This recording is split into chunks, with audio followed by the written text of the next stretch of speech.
Hi guys, welcome to MB academy. हम आज new series शुरू करेंगे। इस सीरीज़ में हम रिएक्ट फार्मिंग के बारे में सीखेंगे। ये एक रिएक्ट की ओपन सोर्स लाइब्रेरी है। ये बेसिकली रिएक्ट के फॉर्म्स की फंक्शनैलिटी को इन्हेंस करने में मदद करती है। ये डिफरेंट किस्म की फंक्शनैलिटी प्रोवाइड करती है, जैसे कि state management, validation, form submission, handle error messages, जो हमारी रिएक्ट की डिफरेंट एप्लीकेशंस को बेस्ट वे में बना सकती है। इसके बाद रिएक्ट फार्मिंग को हम हर किस्म के फॉर्म में यूज़ कर सकते हैं।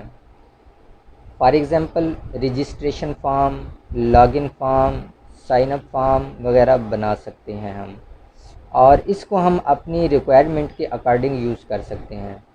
रिएक्ट फार्मिंग को यूज़ करने के लिए आपको रिएक्ट का बेसिक नॉलेज होना कंपलसरी है। इसके बाद कनेक्ट फंक्शन है। फार्मिंग के अंदर दो चीज़ों को आपस में मिलाने के लिए कनेक्ट फंक्शन यूज़ होता है। इसकी एग्जांपल भी दी हुई है।